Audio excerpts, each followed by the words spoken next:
Quem lembra qual é a nossa missão da igreja? Conduzir pessoas a Jesus num ambiente fraterno, ensinando-as a amar outras em sua totalidade.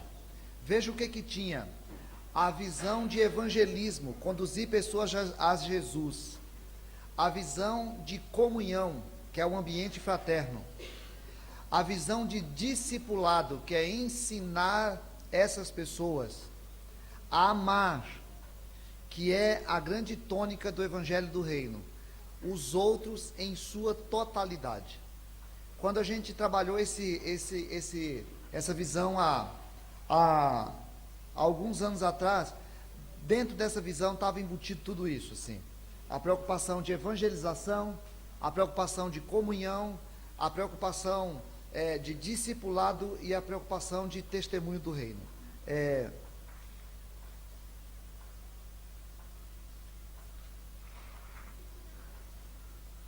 A isso as pessoas, os teóricos aí chamam de teologia da missão integral, né? Que é essa missão que olha o todo, que não vai olhar uma parte só, mas que vai olhar o todo. E acho que a gente tem um desafio, que é assim, é a gente se apaixonar por aquilo que Deus é apaixonado. A religião trabalhou um princípio muito ruim, ela trabalhou uma espiritualidade de dentro, uma espiritualidade do templo, uma espiritualidade que ela é focada sempre no dentro, ou é dentro do templo, ou é dentro de si mesmo. É uma espiritualidade que faz a gente fechar os olhos. É uma espiritualidade que faz a gente levantar as mãos. É uma espiritualidade que faz a gente se ajoelhar. E o se ajoelhar, o fechar os olhos e o levantar as mãos é uma parte importante do exercício da nossa espiritualidade, mas ela não é a nossa espiritualidade. Eu preciso levantar, não adianta eu ficar de joelhos, porque eu tenho de ir. E eu não posso ir de joelhos.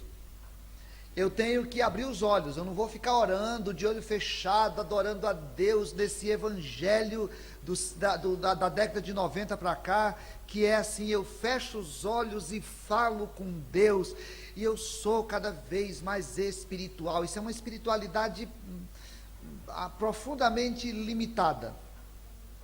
E não pode ser uma espiritualidade que levanta a mão, tem que ser uma espiritualidade que estende a mão. Eu não posso andar exercendo a minha espiritualidade assim, de joelho, de olho fechado, sem comer, com a mão erguida, adorando a Deus, porque se eu fizer isso, eu não vou cumprir com a minha missão. Eu tenho uma missão.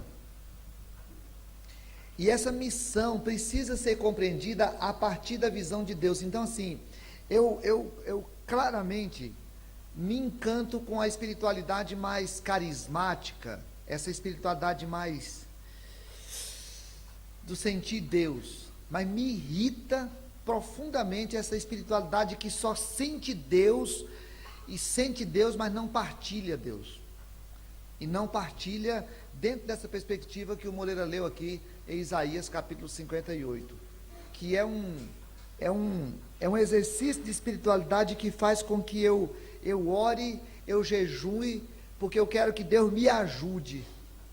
Veja que lá a proposta é: vocês ficam orando para Deus resolver os seus problemas. Eu oro, eu jejuo para que Deus me ajude, e os outros que se lasquem, porque eu não estou nem aí para o outro.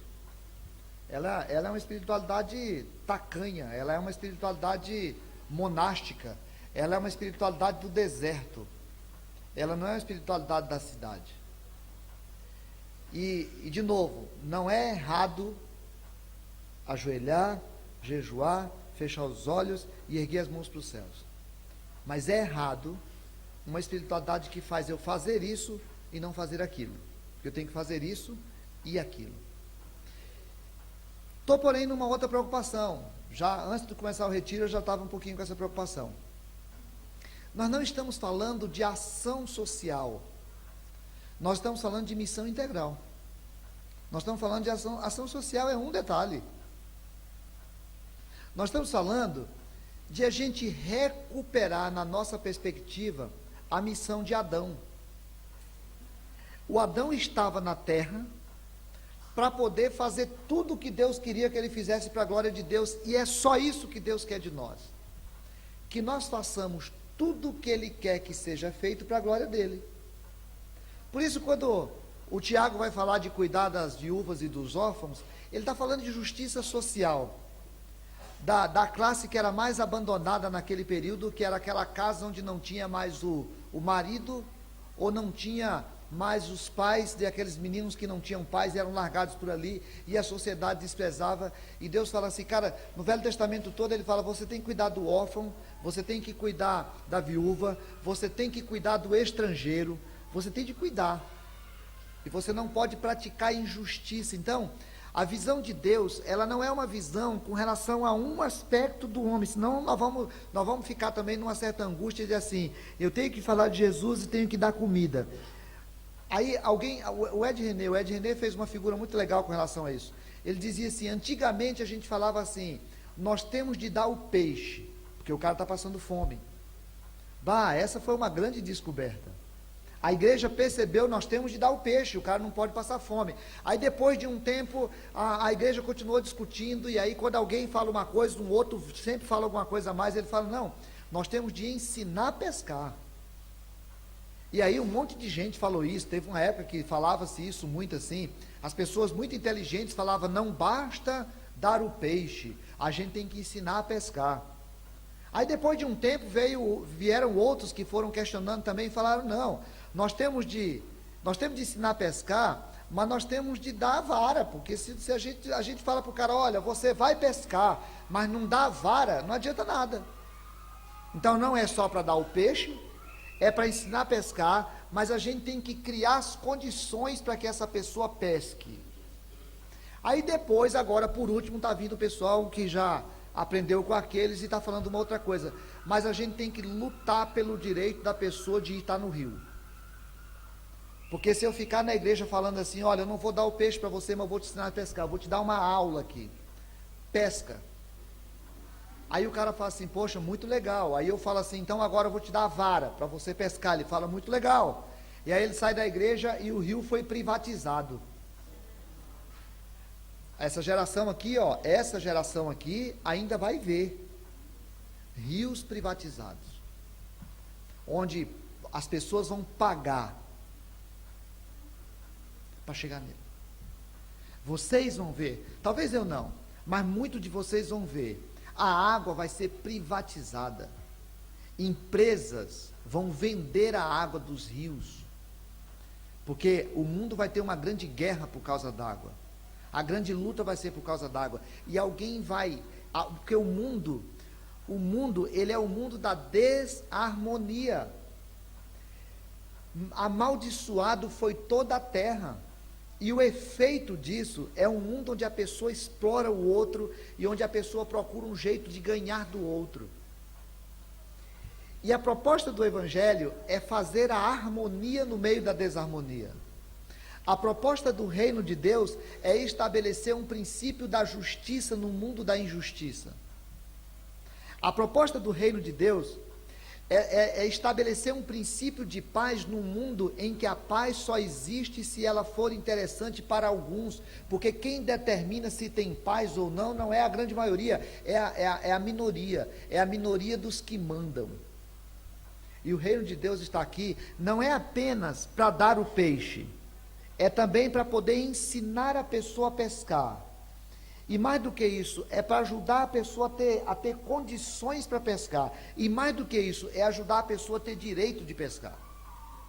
Amanhã, nós irmos lá para o Mariana e entender que nós vamos trabalhar um processo de conhecer a realidade do Mariana, de conviver com as pessoas ali. Nós não vamos passar de largo, nós vamos conhecer as pessoas dali, e nós vamos falar para ela que Jesus as ama profundamente, e Jesus ama tanto, tanto, que quer levá-las para o céu, que quer ajudá-las a compreender a questão do saneamento básico do lugar que eles moram ali, do lado da chacrinha da igreja, que a gente quer ensiná-los a pescar. Nós vamos dar cursos de treinamento para eles lá, de elétrica, de alguma coisa que seja para o dia a dia deles lá. O Manuel já está indo lá, e que a gente quer ajudá-los a de repente montar uma cooperativa de costureiras. Imagina que vai ter um curso de corte e costura, nós vamos comprar umas máquinas e vai ter um curso de corte e costura, e nós queremos que aquelas mulheres montem uma cooperativa lá de 5, 6, 7 mulheres, e elas montam uma empresazinha de costura. E nós queremos que elas tenham uma condição melhor, porque Jesus as ama totalmente. Jesus as ama a ponto de querer que elas vivam melhor. Mas nós queremos mais, que elas aprendam em Jesus, que elas não exploram as pessoas. Quem explora as pessoas é Satanás. Por isso que alguém tem chamado capitalismo de capitalismo, né? Que é essa coisa do explorar o outro para poder ganhar para si. Então a ideia é, nós vamos ensinar essas mulheres que elas não podem explorar os outros, que elas têm que praticar justiça porque elas receberam de graça. Isso é evangelho. Isso é evangelho integral. Então nós não vamos lá dar comida para as mulheres do Mariana. A gente vai fazer mais do que isso. E aí eu queria convidar vocês para a gente refletir em cima de um texto, hoje, porque eu quero voltar aqui num princípio geral que eu queria deixar para vocês, mas queria ler esse texto de Mateus capítulo 8, versículo 28. Nós sempre vamos aprender com Jesus, nós vamos nos encantar com Jesus, nós vamos copiar de Jesus. Gente, a gente tem só copiar de Jesus, é só olhar para ele e tentar aprender com ele. Mateus 8, 28. Tendo ele chegado a outra margem, à terra dos Gadarenos, vieram-lhe ao encontro 2 endemoniados. Saindo, hoje em dia a gente não vê muito endemoniado, né? A gente só assiste na televisão. Na verdade, os endemoniados vêm, mas nós não percebemos. A gente está meio ruim de visão. Vieram 2 endemoniados saindo dentre os sepulcros, e a tal ponto furiosos, que ninguém podia passar por aquele caminho. Dá para a gente entender a situação desses homens? No outro evangelho fala de um homem, né? O evangelista focou uma pessoa. Mas dá para a gente tentar imaginar, as pessoas viviam, eles estavam corrompidos pelo poder de Satanás. Satanás tinha desordenado as vidas deles. As vidas deles estavam corrompidas por aquilo que o demônio faz no mundo. Eles estavam vivendo entre os sepulcros. Eles viviam em cemitério. Cemitério num lugar de judeu é um lugar estranho, é um lugar de impureza. Ele vivia num lugar de impureza. E eles eram furiosos. Eles estavam com uma espécie de psicose, onde se tem interesse de bater, de destruir, de não deixar ninguém em paz perto. E eis que gritaram: que temos nós contigo, ó Filho de Deus? Vieste aqui atormentar-nos antes do tempo. Irmãos, é isso aqui, ó. É isso aqui. A igreja é chamada para encher o saco de Satanás. A igreja é chamada para incomodar Satanás. A igreja é chamada para provocar um absoluto desconforto em Satanás. Eu sempre lembro daquela brincadeira do pastorzinho neopentecostal lá, que teve um louvor, e o louvor estava muito lindo, o louvor estava maravilhoso. E aí ele chegou lá na frente e falou assim: irmãos, um louvor desse o diabo sofre. Um louvor desse, o inferno treme. Um louvor desse, Satanás, só de sacanagem, vamos cantar de novo. Vamos cantar de novo, para poder esculhambar com Satanás, né? Nós somos chamados para incomodar Satanás. O reino de Satanás estava aqui, estava tudo muito bem, estava tudo muito legal, de repente chega o outro reino e vai se estabelecendo aqui todo dia, e ele vai se estabelecendo com pessoas que vão fazendo o contrário daquilo que ele faz. Quando o religioso não se aproximava de alguém endemoniado, Jesus se encontra com eles, e Jesus conversa com eles. E aí eles estão preocupados porque eles falam: cara, o que tu está fazendo aqui? Tu está atrapalhando a gente, está incomodando a gente. Uma vez eu fui lá numa manifestação de candomblé, lá no centro da cidade, lá na Praça de Ferro Madeira Mamoré ali. Estava uma grande manifestação de candomblé, fizeram um grande encontro lá, e aí eu fui lá. Obviamente que eu não fui sozinho, né? E aí eu levei a Del, porque as pessoas acreditam mais na Del, né? Então eu falei: eu vou levar a Del. Mas aí levei a Tauan também, vai todo mundo. E para dar mais segurança, nós levamos o Carlinhos também. Então, vamos lá, não tá? E aí daí a pouco chegou um rapaz lá. O rapaz chegou perto de mim, e aí começou a conversar, e eles estavam dançando e fazendo a coisa lá, e o rapaz começou a conversar e tal, pá, não sei o quê. Aí o cara falou assim: rapaz, eu vou convidar você para ir lá no centro espírita, lá onde eu participo, é muito legal, lá tem um ensino não sei das quantas. O cara começou a me evangelizar lá, né? Aí eu falei para ele: qual é o centro espírita que tu vais? Ele disse: lá no Irmão Jacó. O Irmão Jacó é ali no Embratel, ali no pé da Caúla, ali não sei o que, tá. Eu falei: legal, eu sei lá. Tu tá lá há quanto tempo? Ele disse: uns 15 anos. Eu falei: eu conheço lá há 23. Naquela época era quase isso, né? Eu conheço lá há 20 e poucos. Você já conhece lá? Eu falei: atrás do Irmão Jacó tem a nossa igreja, eu sou da igreja presbiteriana lá. O cara olhou e falou: para que você está fazendo aqui? Gente, é essa a ideia.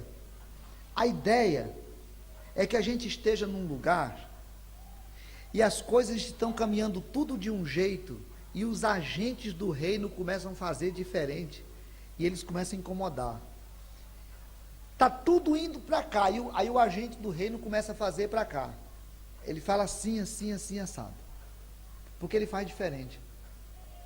Na época de campanha política agora para prefeito, uma igreja, uma denominação, chamou um candidato a prefeito lá, e sentou com eles e falou: nós queremos fazer o apoio então ao senhor.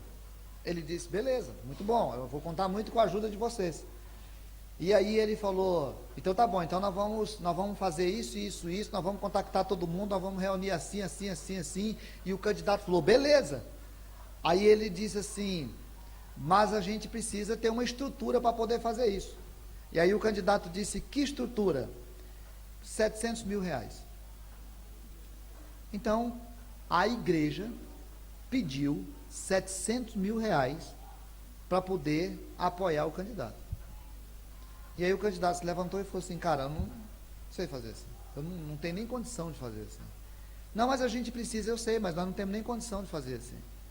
E aí ele se levantou, os assessores ainda ficaram lá, ainda tentaram negociar, mas não teve acerto. E aí a igreja fechou com outro candidato. A igreja fez igualzinho todo mundo faz. Ela não entendeu essa perspectiva de reino. Ela não incomodou Satanás. Ela só fez a mesma lógica de Satanás. Os demônios estão aqui preocupados porque Jesus veio atormentá-los antes do tempo. E aí tem todo aquele processo lá de que eles vão lá para os porcos se despencam lá no despenhadeiro. E aí vem a história que vocês conhecem. Mas eu vou dar uma resumida no tempo aqui. Eu queria convidar vocês para a gente dar uma olhadinha nesses homens e entender que Jesus precisava tratar da situação desses homens. Jesus precisava acertar a situação deles. E aí eu queria convidar para a gente fazer uma reflexão com relação ao ser humano e depois com relação à sociedade onde a gente vive. Quando Deus olha para o Jamison e ele entende que ele quer salvar o Jamison, e ele entende que quer recuperar o Jamison, E ele entende que o Evangelho quer transformar o Jamison em alguém que foi profundamente atingido pelo pecado, alguém que foi profundamente atingido pela situação de desobediência, e o Jamison ficou em desarmonia com Deus. E aí o pastor Cristiano estava pregando ontem, o Jamison passou a viver uma inimizade com Deus, e essa inimizade com Deus fez com que ele perdesse a harmonia com o Criador, a harmonia consigo mesmo e a harmonia com a criação. E o Jamison passou a experimentar no corpo o Jamison passou a experimentar os resultados do pecado, porque o Jamison passou aquilo que o apóstolo Paulo chamou de corruptibilidade. O Jamison passou a envelhecer e adoecer e vai morrer, porque o pecado atingiu a corporeidade, o pecado atingiu o físico, mas o pecado atingiu a emocionalidade. Agora a culpa, agora tem que se esconder. Agora a mente, a psique do Jamison, ela está atrapalhada por causa do pecado. Mas o pecado atingiu também a relacionalidade. Eu estou com vergonha da mulher. Eu tenho que me cobrir, porque aquela que era uma continuação de mim mesmo, agora deixa de ser uma continuação de mim mesmo e passa a ser outro. E quando a mulher passou a ser outro, a humanidade passou a funcionar assim. Sou eu e o outro. Eu sou separado de você. E aí, a gente passa a ter um problema, o Jamison passou a ter um problema com a institucionalidade.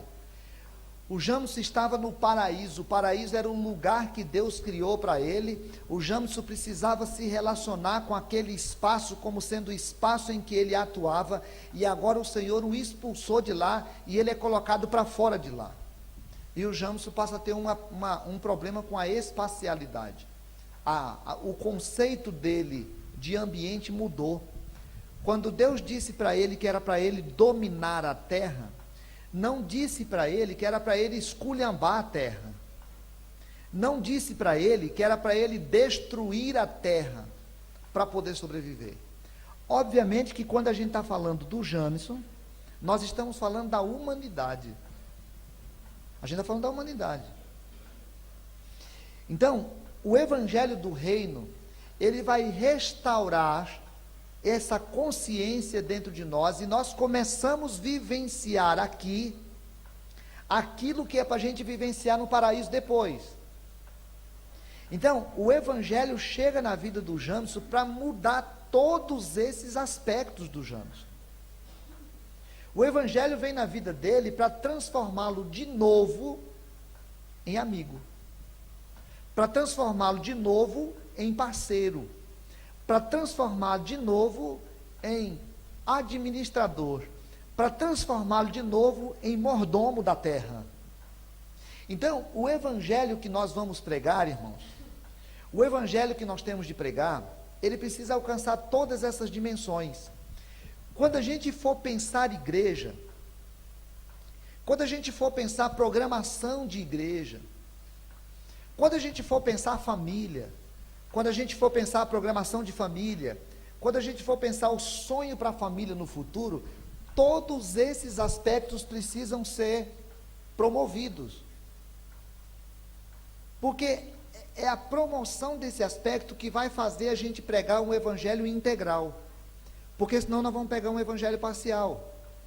Então, o evangelho precisa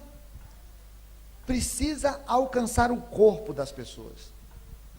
Por isso é que Jesus fala, gente, eu olho para vocês, eu me lembro de vocês. Hoje, eu estou aqui no julgamento, hoje eu estou me encontrando com vocês, vocês estão me vendo pessoalmente, eu estou vendo vocês, vocês se encontram comigo, mas eu conheço vocês há um tempão. E aí a gente fala, Senhor, legal. Aliás, a peça ontem que foi feita aqui, cadê a Márcia, Mariano? De Deus, nunca mais eu vou esquecer daquela peça, nunca mais. Jesus, eu conheço vocês. Aí a gente vai falar para ele: ô Senhor, é verdade, eu também conheço você. A gente se encontrou muitas vezes nos cultos lá da igreja. Nós tivemos momentos de louvor maravilhosos, nós tivemos estudos bíblicos, nós até oramos. Nós tivemos bons momentos, eu também conheço vocês.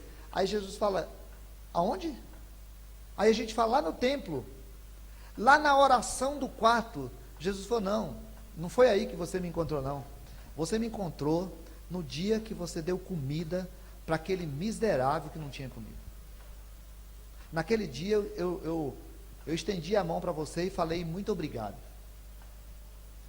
Naquele dia que alguém que tinha uma necessidade essencial para o corpo dele, que era água, você deu água. Ah, eu vi você uma vez também lá no Urso Branco. Lembra aquela vez? Encontrei contigo lá. Eu inclusive te abracei lá. Você estava saindo e a gente vai falar: não lembro. Pois é, mas eu lembro, eu estava lá, era eu aquele dia lá. Quando você abraçou aquele preso, era eu que estava lá. Ah, encontrei você também na casa de apoio, lá no Hospital do Câncer. Algumas vezes eu estive com você lá. E uma vez, inclusive, eu estava lá no hospital e você foi me visitar lá. Porque você não passou de largo quando eu estava na beira do caminho. Você foi lá, estendeu a mão para mim. Portanto, Jesus fala que nós não fomos conhecidos quando nós estávamos no exercício da espiritualidade mística que nos tira do próximo. Porque os místicos que o fizeram em nome de Jesus, milagres, Jesus fala: eu nem conheço vocês. Vocês até fizeram milagre no meu nome, eu não conheço vocês não. Aparta de mim, malditos, para o fogo eterno que está reservado para vocês, para o diabo e para os seus anjos. Os milagres que vocês fizeram, o misticismo que vocês fizeram, esvaziado de uma prática de amor que alcançava a pessoa inteira, não serviu para nada. Então, eu preciso pensar que o ser humano com quem me relaciono, ele tem corpo, e o corpo dele foi criado por Deus. E ele precisa receber testemunho. Então a igreja, quando ela vai se pensar enquanto igreja, ela tem que pensar que ela precisa cuidar do corpo, e a gente já vem fazendo isso há muitos anos, quando a gente fala que é para não fumar, quando a gente fala que é para não beber, as pessoas que ficam bêbadas por aí se destruindo. Mas quando a igreja começa a falar para nós que é para a gente evitar tomar tanto refrigerante, quando a igreja começa a falar para nós que comer gordura do tanto que se comia antigamente, e fazia exercício físico, mas hoje não faz, é tão pecado quanto fumar, que nós vamos ter que parar com esse negócio de disciplinar o cara que fuma e não disciplinar o viciado em gordura, porque ele está destruindo o templo do Espírito Santo.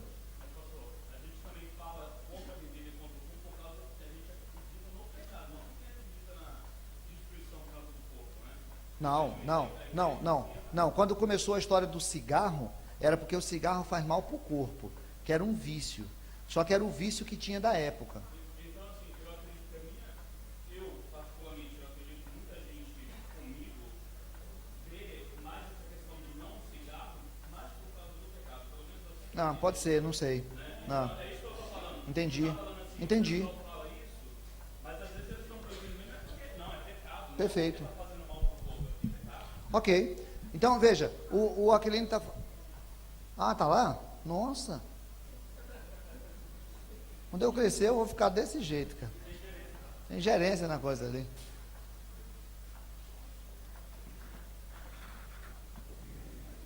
Olha, tá bom, foi bem lembrado, o Aquilino colocou ali.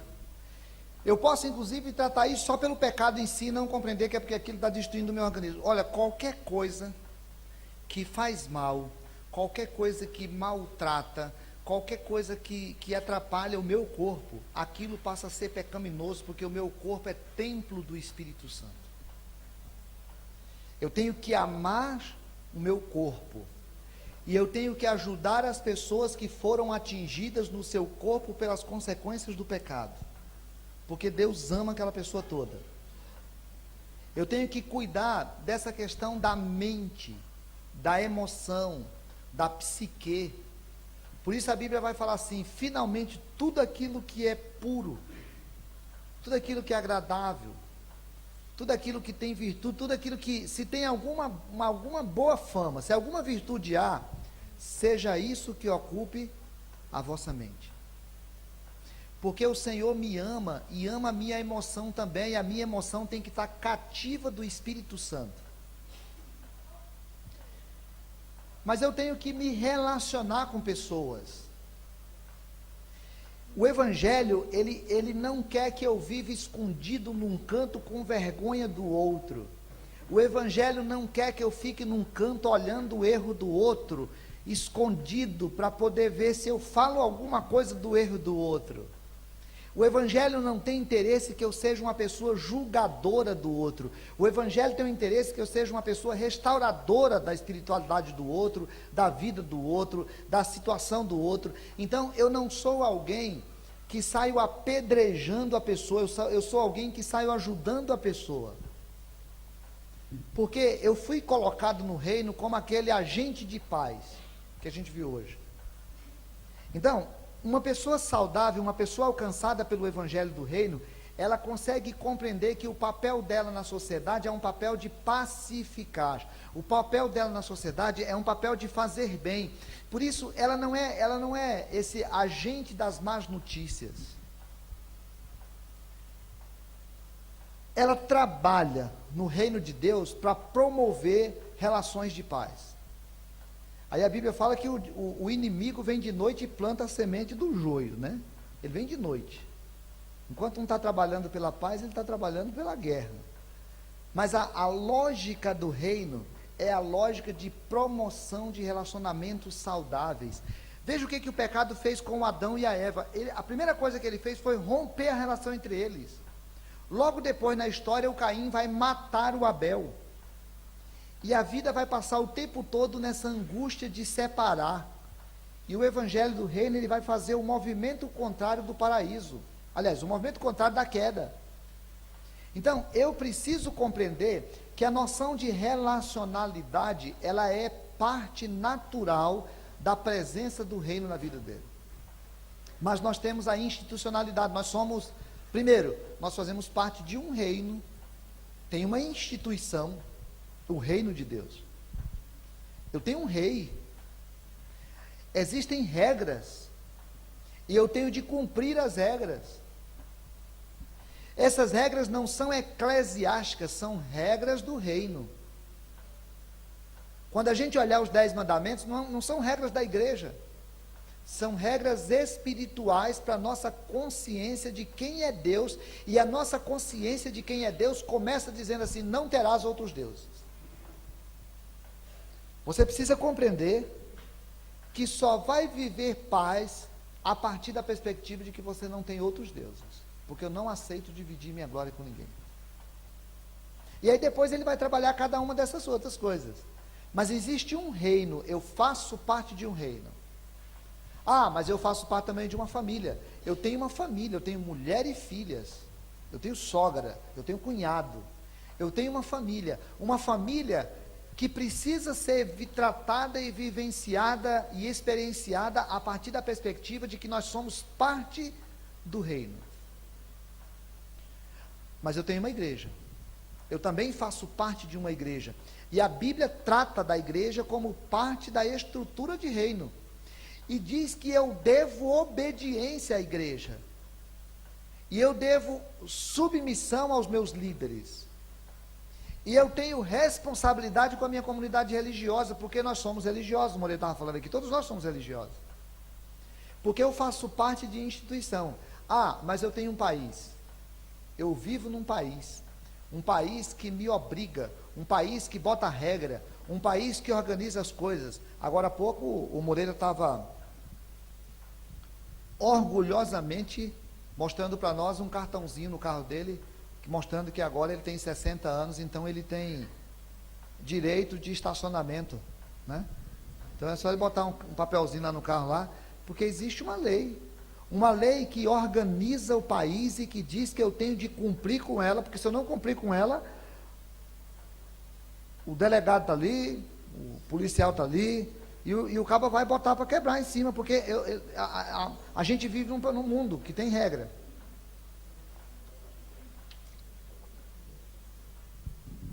Mas eu tenho, olha só, irmãos, nós não vivemos, especialmente a nossa geração, compreende isso. A terra é muito pequena. A terra é muito pequena. Antigamente a gente tinha uma visão de que a terra era uma coisa infinita. Agora nós estamos percebendo que a terra é muito pequena. Deus criou um espaço pequenininho para nós. E que aquilo que a gente faz aqui reverbera do outro lado do mundo.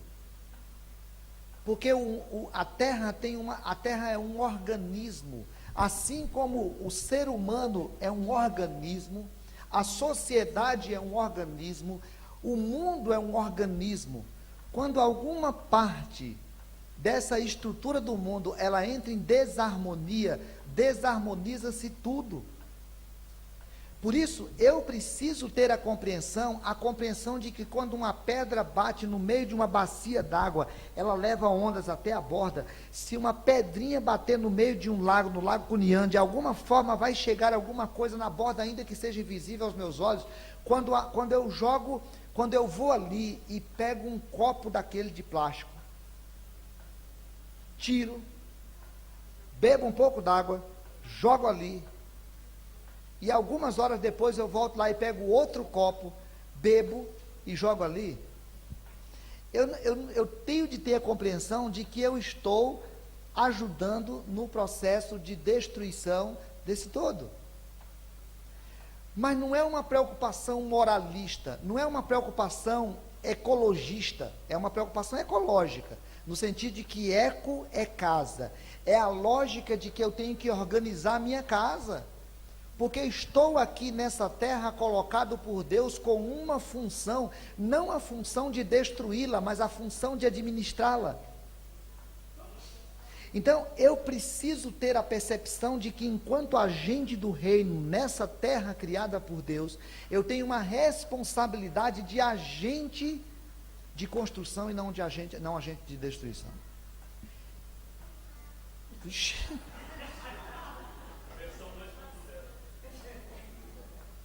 Rapaz, eu falo isso há tanto tempo, nunca tive um negócio desse.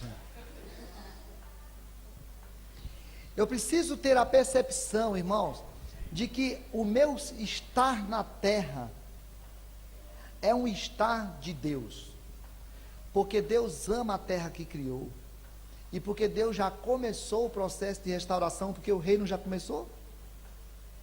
Então, a atitude minha com o copo, ela tem que ser uma atitude não de ecologismo barato, mas atitude de responsabilidade com Deus. Então, foi até falado antes lá foi o Marcão, nosso diácono, que lembrou desse detalhe.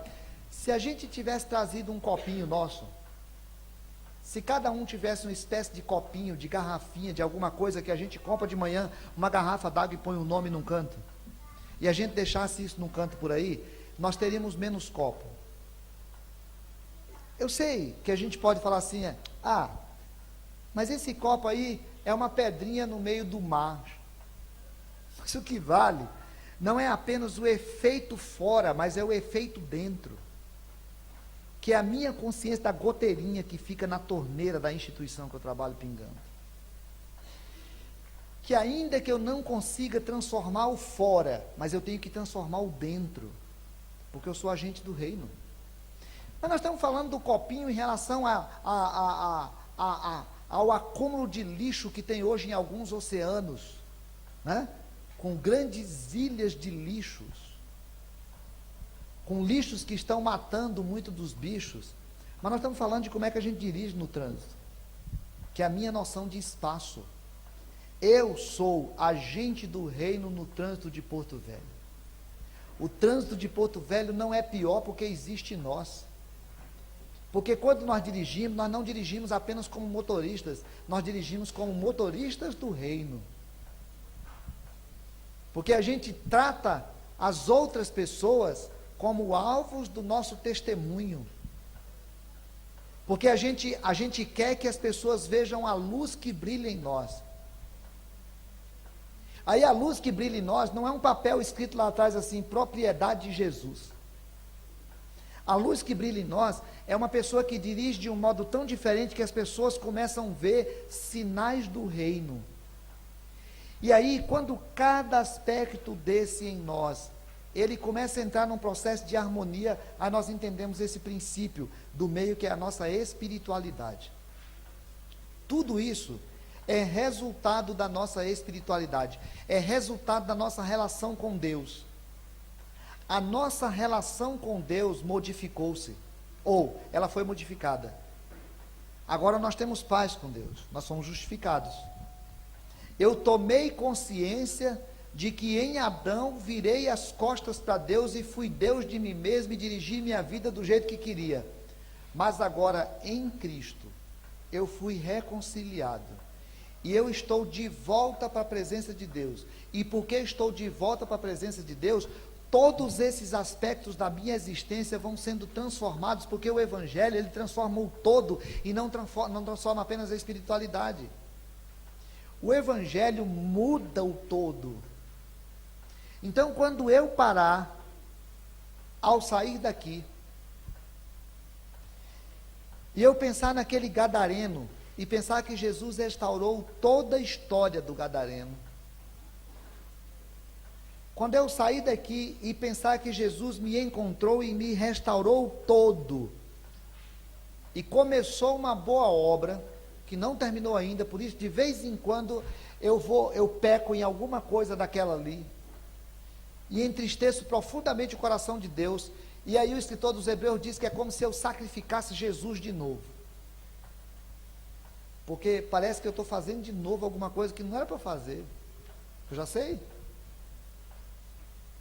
Então, quando eu sair daqui, e eu compreender que o papel que eu jogo ali, que a cadeira que eu pego ali para o outro, que a gentileza que me caracteriza por ser cristão, é resultado da graça de Deus na minha vida, aí o Evangelho começa a ganhar um outro sentido.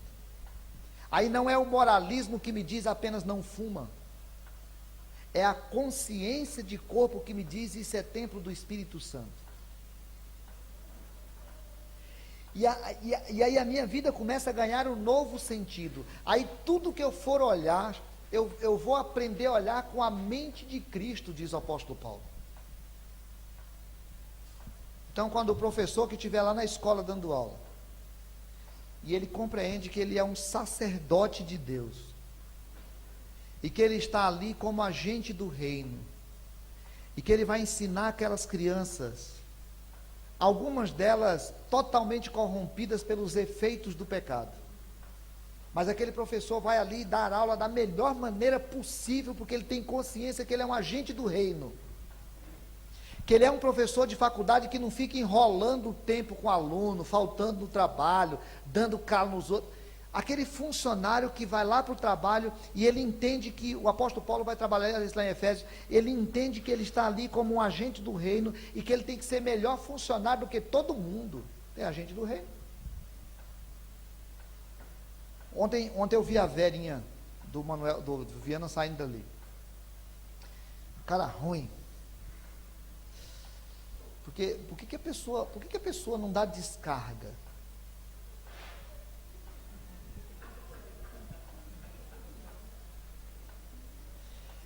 Existe gente que vai ao banheiro, usa o banheiro e não dá descarga. Qual é a consciência de espacialidade que essa pessoa tem? Não tem. Tem.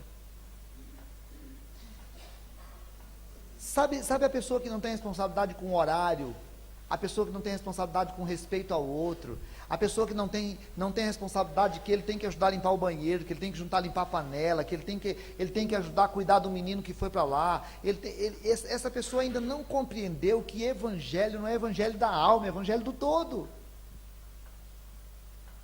Porque aquela pessoa que não consegue se dedicar àquilo é péssimo funcionário lá fora também. A gente sabe disso. Hoje, na hora que eu levantei, tinha um menino varrendo aqui, ó. Os meninos que ficam dormindo, às vezes, se fosse por mim, não tinha essas regras de tem que estar aqui, tem que estar aqui. Porque olha, uma pessoa que na hora do estudo bíblico, ele resolve ficar conversando num cantinho, alguma coisa disfarçada, ou ele resolve ficar dormindo. Aí você chega ali, os horários para serem cumpridos aqui, aí ele tem que cumprir, porque 8h30 tem devocional. Aí esse ano teve que fazer uma mudança, o café antes, para quem não vir para devocional já perdeu o café. É meio que uma coisa meio que assim, para fazer funcionar. É porque a gente fica tangendo gente que ainda não tomou consciência de reino. Porque o Evangelho nos coloca como responsáveis em todas as situações. É o Evangelho do reino. É o Evangelho que toma o ser humano todo, que a corporeidade, emocionalidade, relacionalidade, institucionalidade, espacialidade só são resultado da espiritualidade. Quando você pega uma pessoa relaxada, em alguns daqueles pontos, ele está sendo só a consequência do relaxo que está acontecendo no meio dele, na essência dele. Quando nós pecamos em alguma daquelas áreas, é porque nós estamos falhando na nossa relação com Deus. Agora, uma coisa é, eu falhei hoje. Outra coisa é, eu sou apaixonado por falhar. Eu gosto mesmo de falhar. Essa é a pessoa que virou as costas para Deus de novo. Ou talvez ela nunca tenha virado de frente para Deus. Irmãos, o Evangelho de Jesus, ele alcança o homem todo. Por isso ele tem que ser pregado todo.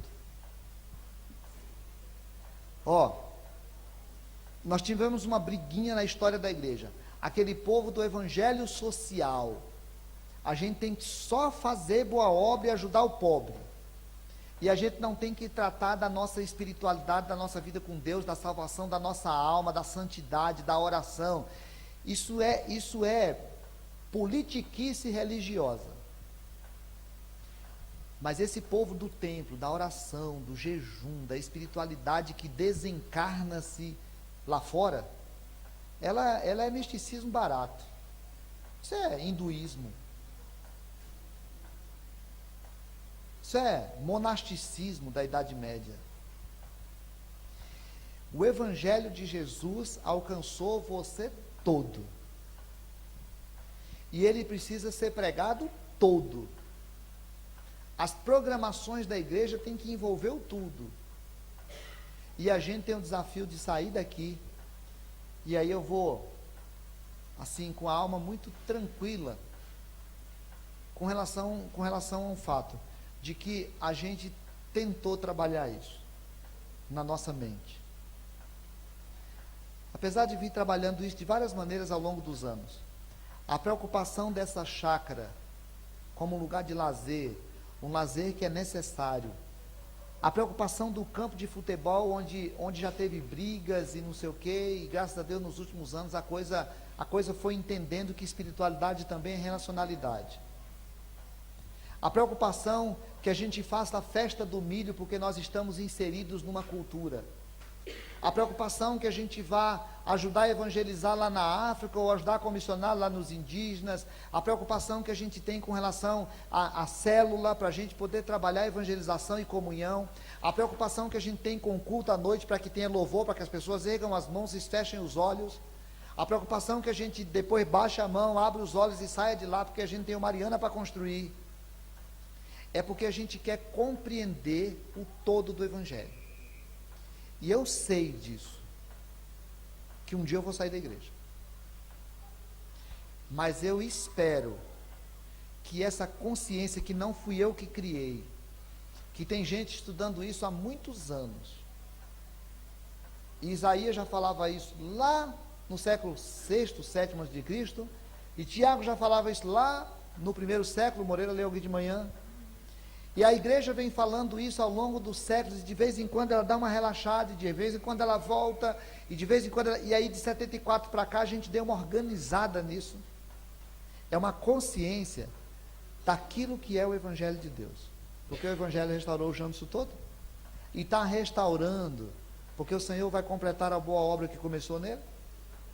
Então, que o Senhor faça em nós, e que o Senhor faça através de nós, essa visão de que a gente restitui o nosso núcleo como uma árvore, que lá no seu caule ela tem o centro dela buscando a seiva na raiz, e as outras coisas vão ser a consequência do resultado que essa planta pegou na raiz, jogou para lá, metabolizou e agora pode fazer de volta como consequência. As outras coisas são consequências daquilo que aconteceu na nossa vida espiritual. Por isso, se alguém está em Cristo, nova criatura é. Se alguém está em Cristo, virou Adão de novo, Eva de novo. Se alguém está em Cristo, nova criatura é. As coisas antigas já passaram. Eis que tudo se fez novo. Que Deus te abençoe, que Deus nos ajude a viver a amplidão do reino. Vamos orar?